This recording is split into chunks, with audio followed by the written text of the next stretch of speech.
grazie di avermi invitato qui e anche di avermi invitato in un contesto come quello sostanzialmente architettonico, che mi fa tornare un po' alle mie origini, visto che appunto io sono architetto, ma già dai tempi dell'università e poi nel lavoro in realtà mi occupo di ambienti naturali ad alta biodiversità.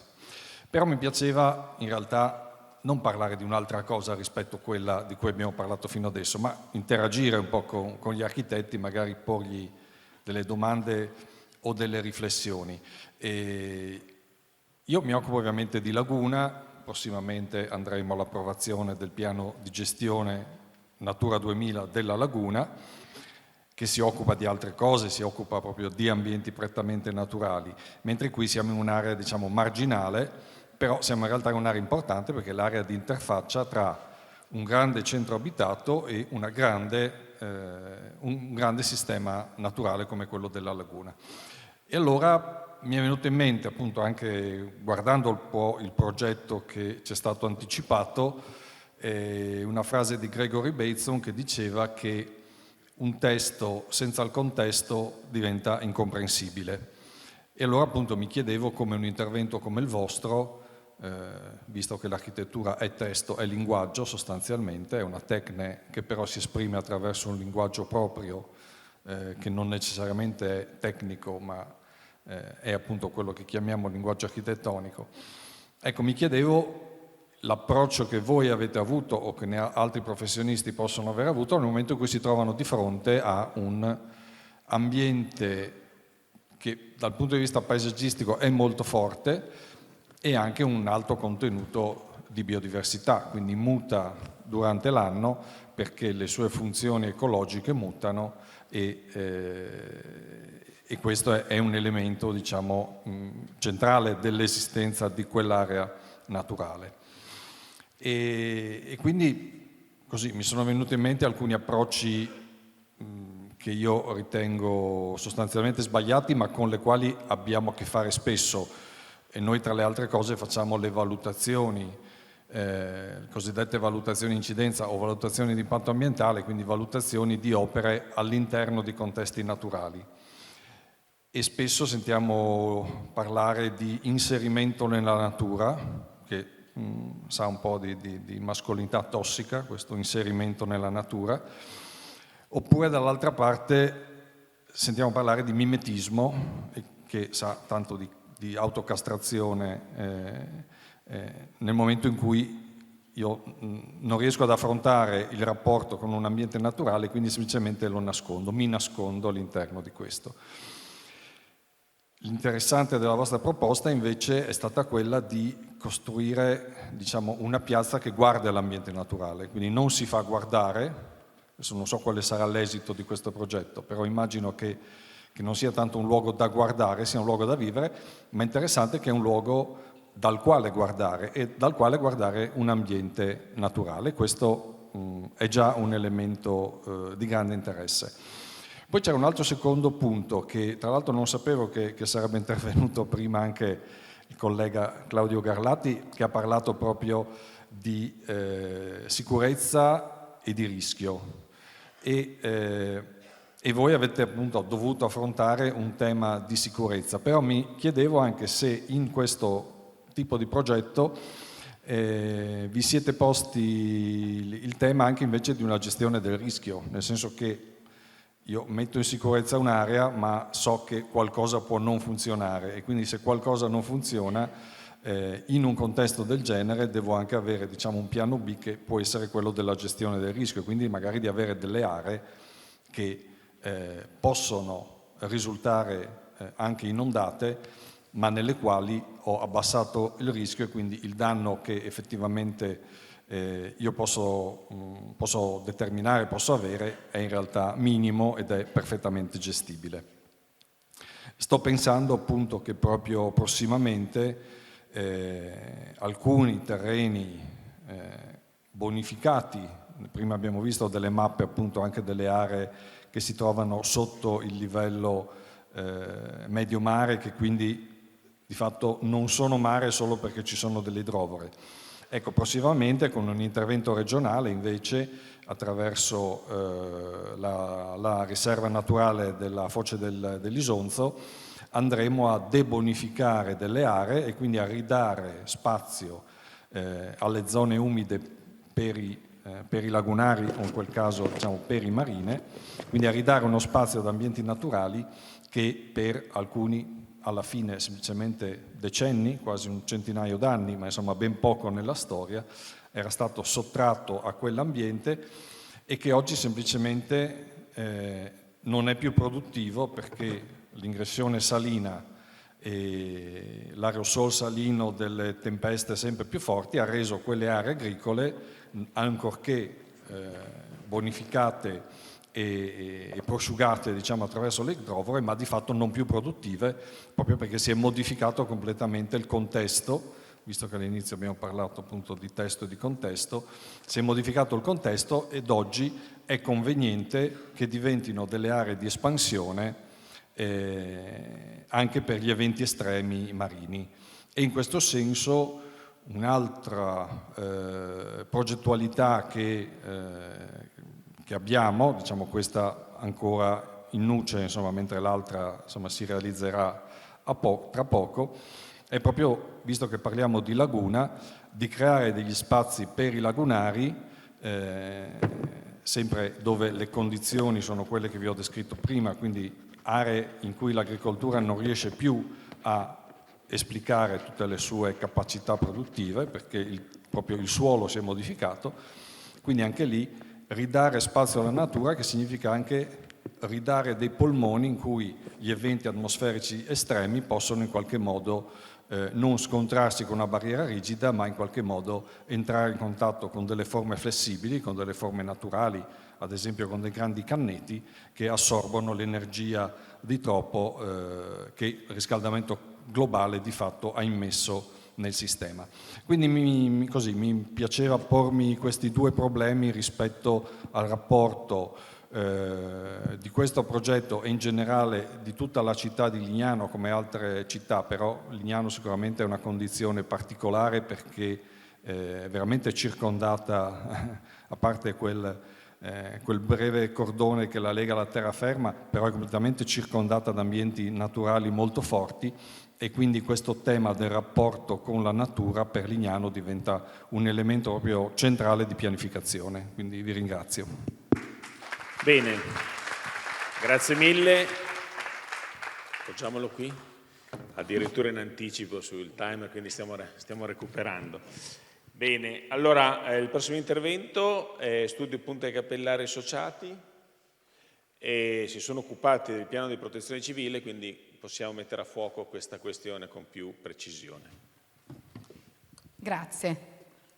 Vediamo se sono capace di andare avanti questa cosa. Ok.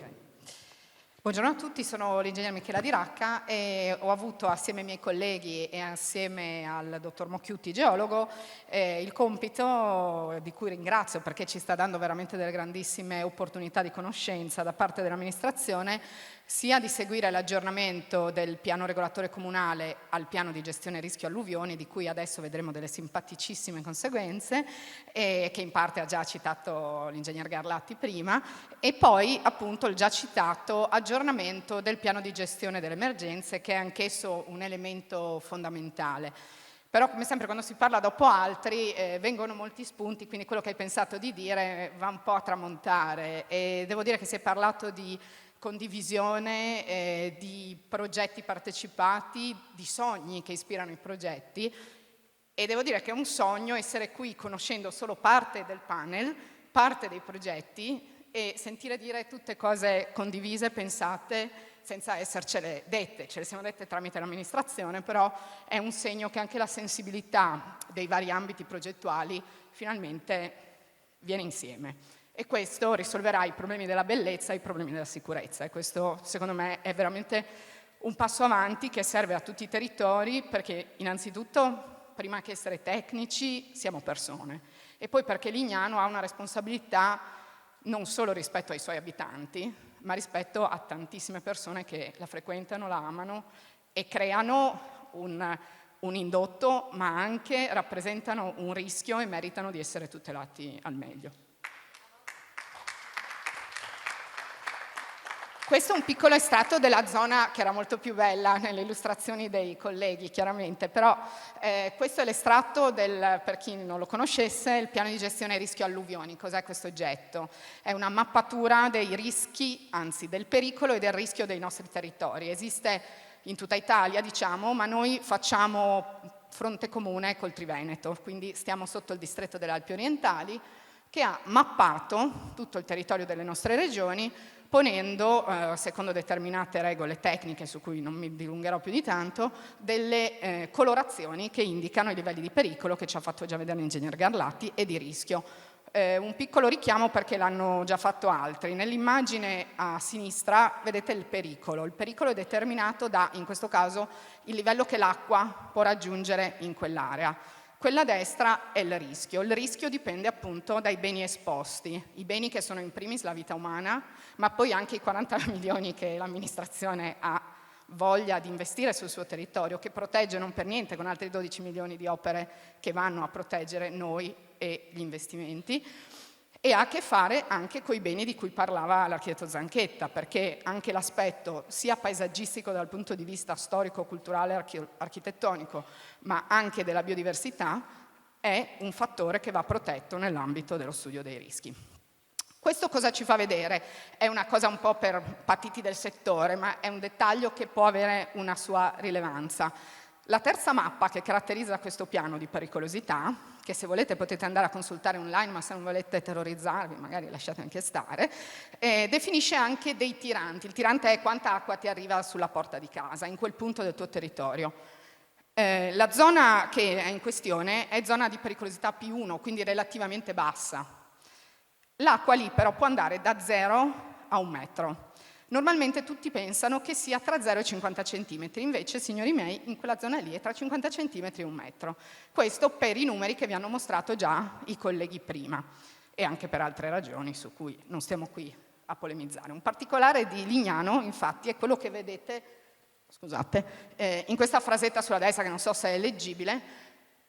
Il vincolo che caratterizza Lignano, e lo vediamo benissimo in quest'altra immagine, è il problema che, come si diceva già prima, siamo sotto il livello del mare. Quindi, di fatto, il sistema fognario viene gestito mediante idrovore, e questo significa che se queste non funzionassero e piovesse, diventeremmo una vasca da bagno, sostanzialmente, a parte la parte di dune. E in particolare quella bella zona verde è quella che si trova, come vedete, non so se si riesce a leggere, ci sono dei punti, vabbè, sono nel canale, sono addirittura a meno 2 metri, ma diciamo che tutta la zona verde sta comunque sotto lo 0.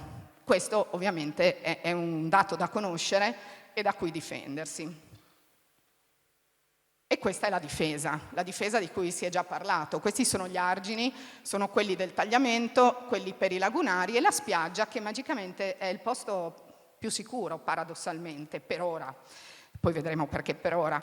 Nel senso che la parte delle dune, voi conoscete ovviamente il territorio di Lignano, si concentra, per quel che gli è stato lasciato, sul fronte mare sostanzialmente, e ha delle quote anche significative, perché arriviamo anche a 4 metri che avercene in questo territorio, e potete vedere che non c'è una vera arginatura, ma è un'arginatura naturale. Chiaramente anche sul fronte mare ci sono dei problemi, come le immagini sono state mostrate prima. Qualche ingressione in qualche punto più basso ci può essere, come si è menzionato leggermente il tema tsunami. Chiaramente c'è uno studio in corso dell'OGS di cui forse si è parlato ieri. Noi siamo proprio nella propagine dell'Adriatico, più a nord, quindi l'arrivo di uno tsunami sembrerebbe che possa portare ben poche problematiche, però anche quello, i suoi centimetrini che bastano per entrare, li potrebbe aggiungere. In più c'è un altro tema di cui parleremo dopo. Tutti quei colorini perché sono stati individuati? Questa mappa fa parte proprio dell'aggiornamento del piano di gestione delle emergenze, per dare conto di quello che i colleghi hanno dovuto fare nel progetto di Porto Casoni. Quel punticino in quella mappa in grigio, che non so se si vede bene, è proprio il punto da cui entra normalmente l'acqua, perché è un punto in cui l'arginatura è scarso 1,60 m, e quindi lì, quando la marea sale, l'acqua entra. In più la parte dietro è ancora più bassa e fa il classico effetto vasca, di cui la necessità appunto di alzare il punto di vista, che diventa un bel vedere, ma diventa anche una protezione per quello che ci sta dietro. Non che la zona di Punta Faro sia grasso che cola, però siamo già un po' meglio. Poi diremo qualcosa anche sulla quota, perché quei colori individuano le altezze degli argini.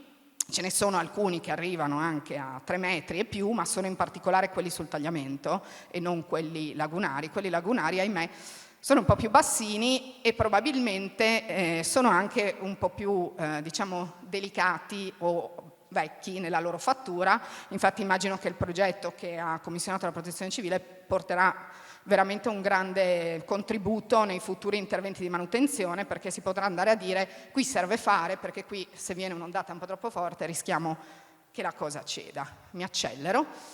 Questo è l'elemento che pensavo prima quando ho visto più 2,10, di cui mi avevano detto, ma è proprio la quota giusta, giustamente, perché diciamo che l'altezza di marea per un tempo di ritorno di 100 anni, che è quello che viene considerato l'evento non catastrofico, ma insomma rispetto al quale si dimensionano in genere le opere, è valutata 1,60 m più 40 cm legati a fenomeni che possono essere di onda, di risalto verso la costa, e quindi la quota minima da tenere a riferimento e che noi abbiamo indicato nell'aggiornamento del piano di gestione delle emergenze è più 2. Quindi più 2,10, per un po' di anni siamo a posto. Perché dico per un po' di anni?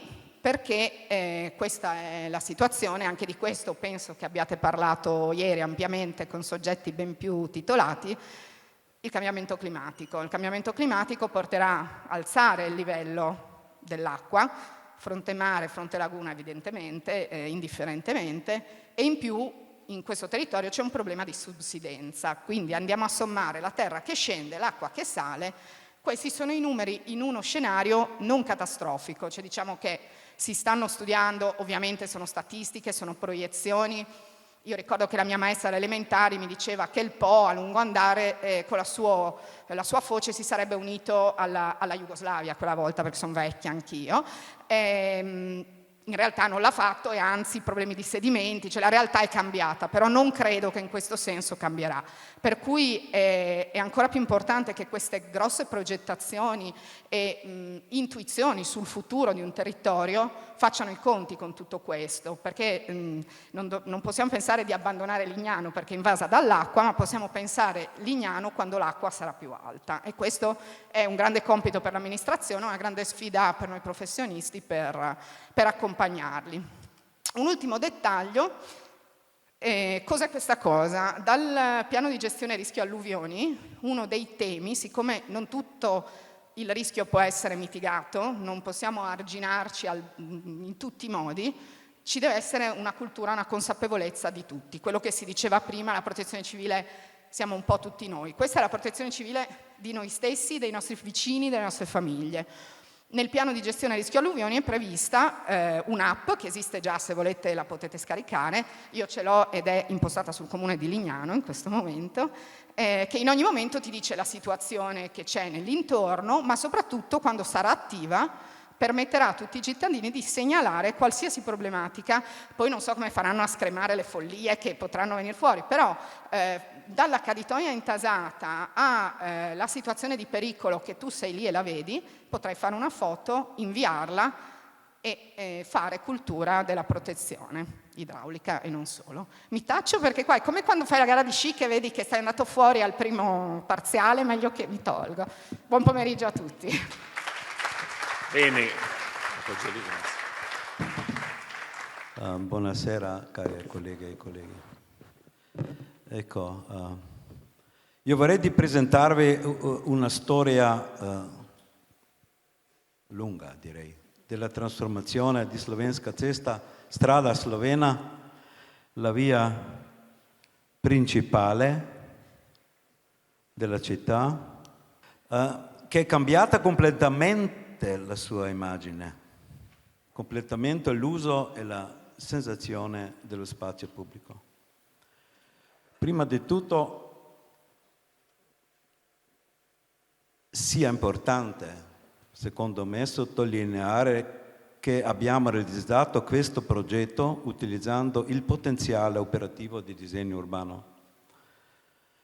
La progettazione urbana si comprende come una interfaccia tra infrastrutture, dominio pubblico e sviluppo che tiene conto di fattori sociali, economici e ambientali. La strada lunga 1,5 chilometri è la parte centrale dell'arteria più lunga di Lubiana, lunga 7,5 chilometri,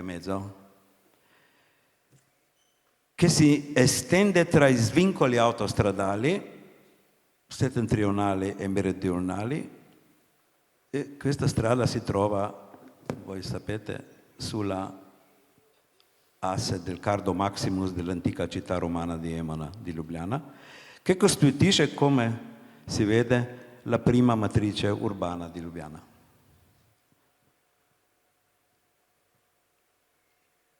La strada lungo la via principale, diversi punti di riferimento, edifici storici e resti archeologici romani rendono visibili gli oltre 2000 anni di storia della città.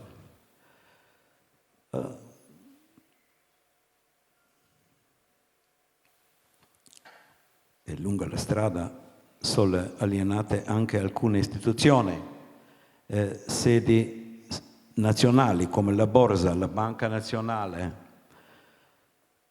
il Ministero degli Affari Interni e così via, che creano il significato nazionale della strada.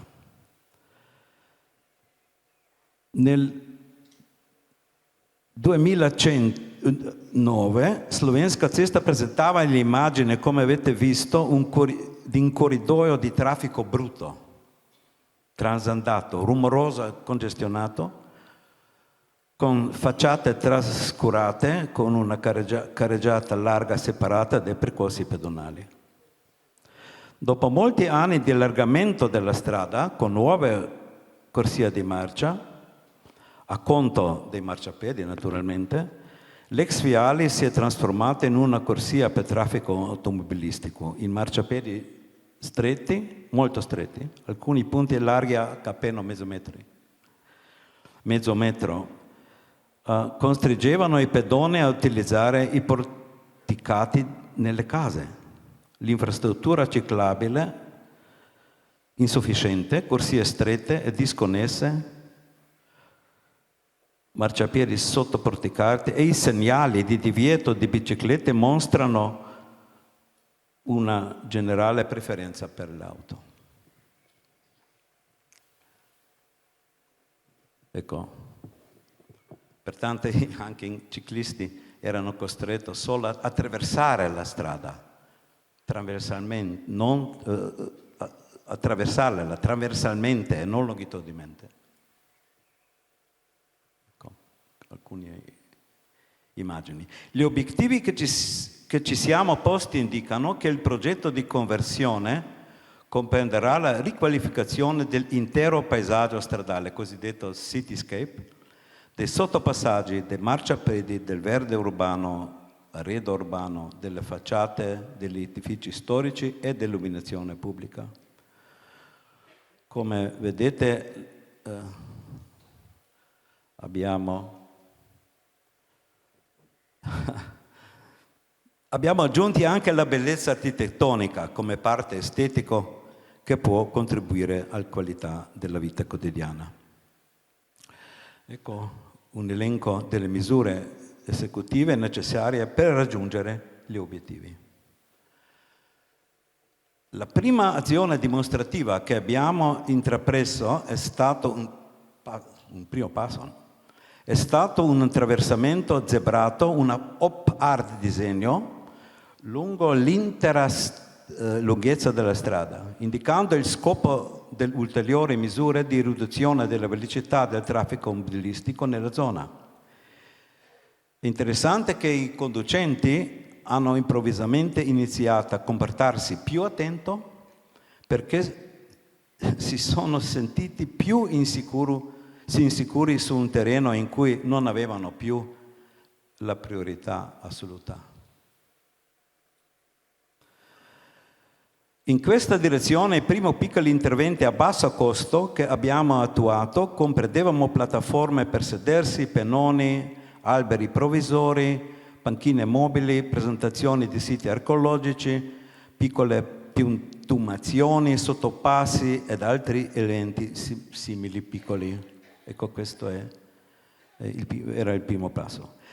Questi interventi sono stati accompagnati di diversi eventi alla maniera di street art e performance sociali per preparare la popolazione alla nuova funzione della strada.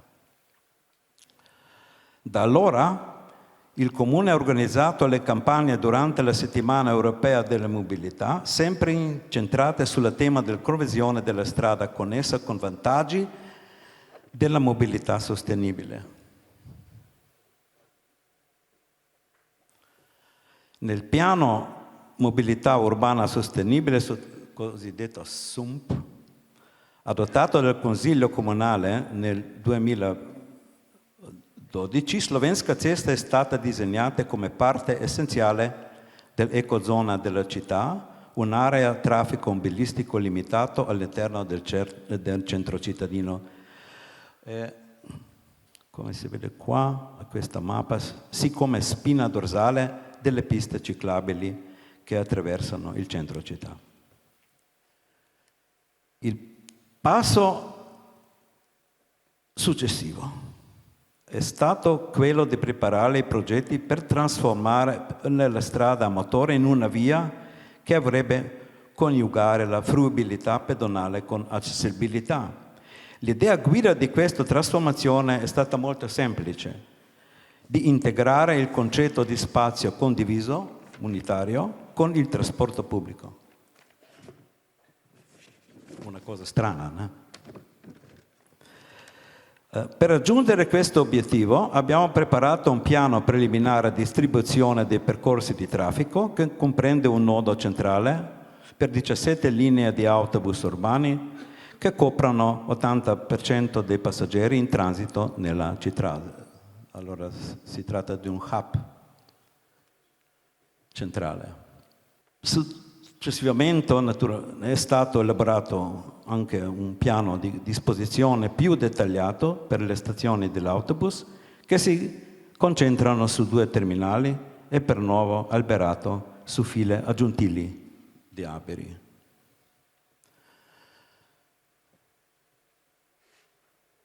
Una volta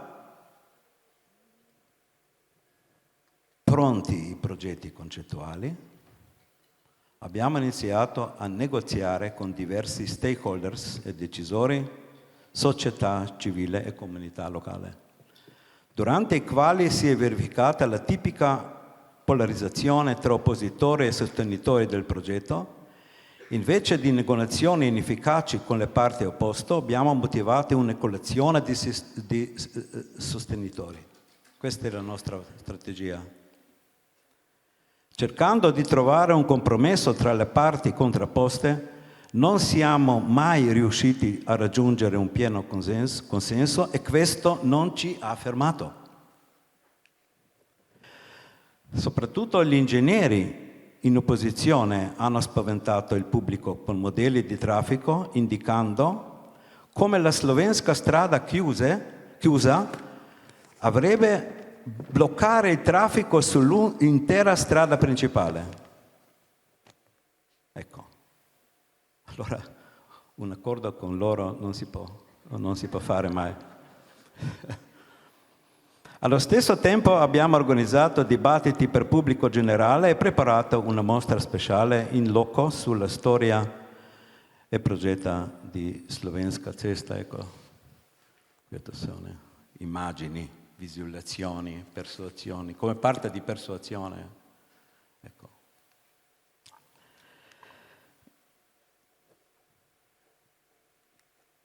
Sulla base delle proposte presentate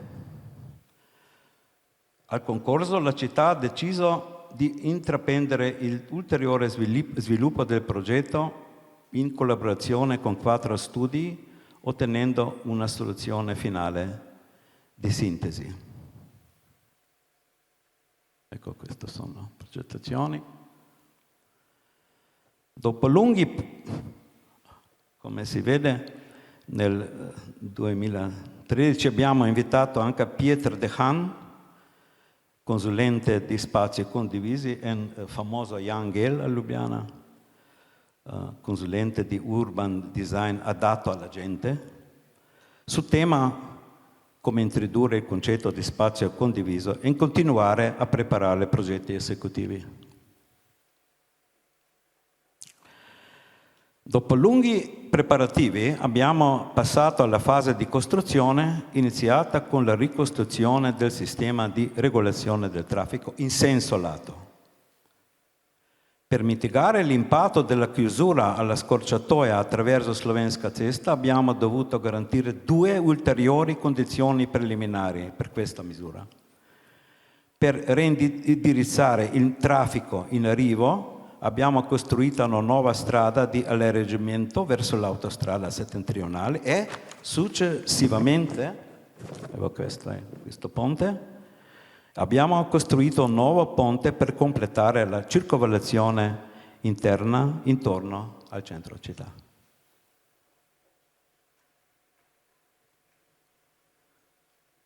Quando la strada è stata definitivamente chiusa, gli archeologi hanno iniziato a scavare i resti lungo l'antica strada romana, seguiti dal rinnovo dell'intera infrastruttura e dall'installazione di celle per più manutenzione di alberi. Durante i lavori sono stati sostituiti tutti i tipi di linee di servizio, tra cui fognature, acqua, energia elettrica, linee di telecomunicazione, condutture, illuminazione stradale. Inoltre sono stati piantati anche alberi nelle celle sotterranee. Così nella parte centrale la strada a 4 corsie è stata ridisegnata in un percorso a 2 corsie, destinato al trasporto pubblico e a occasionali consegne locali. Il precedente pavimentazione stradale è stato sostituito con un nuovo disegno che separa le carreggiate e il marciapiedi solo visually. Sono state anche nuove attrezzature urbane, arredo urbano, panchine, isole, fontane, portabiciclette e così via.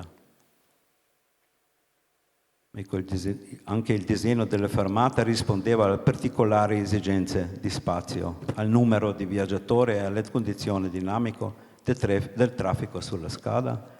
In seguito, dalla sistemazione dei giardini per ristoranti e la ristorazione dei passaggi porticati. Guardate questa scena, che non è fake, di convivenza e negoziazione tra gli utenti della strada, anche quello piccolo lì, vedete.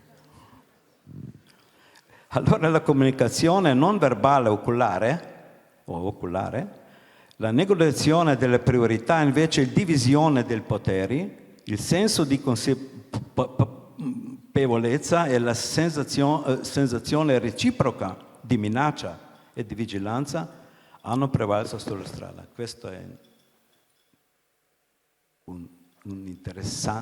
era interessantissimo, no? Le persone si adattano e rispondono alle condizioni dinamiche del traffico in una strada poco regolamentata che cambia continuamente, sì come un caos autoregolato, no? Direi. Ecco come i giovani godono di un nuovo senso di libertà e l'Erax nel condividere lo spazio pubblico e nel comportarsi a modo loro. Secondo me, connettere i spazi pubblici alle giovani generazioni è un modo per garantire a Prezzino il valore della città. Dopo l'introduzione del concetto di spazio condiviso, un senso di solidarietà comune tra la gente è avanzato anche negli spazi pubblici di tutta la città. Così anche il spazio condiviso serve come un spazio di educazione che sostiene una pratica democratica nella vita sociale. Per concludere, la riduzione del traffico automobilistico e i nuovi spazi verdi pubblici aggiunti hanno migliorato significativamente le condizioni ambientali della strada. Alla fine un sondaggio condotto su 1.000 residenti in 220 ha inoltre mostrato che 82 delle persone è soddisfatto nella nuova disposizione di traffico nella zona. Infine, anche questo è importante secondo me, i due edifici attori che formano la porta settentrionale di Slovenska cesta rappresentano i primi investimenti significativi di parte di investitori stranieri a Ljubljana.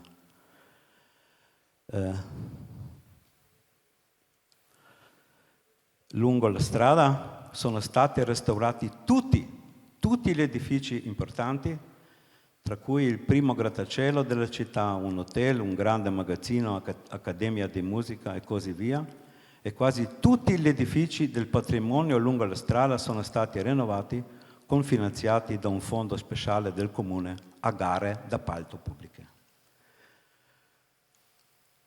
La costruzione di investimenti pubblici cruciali come la nuova Biblioteca Nazionale, il teatro di dramma e il multisala Cineplex sta per iniziare.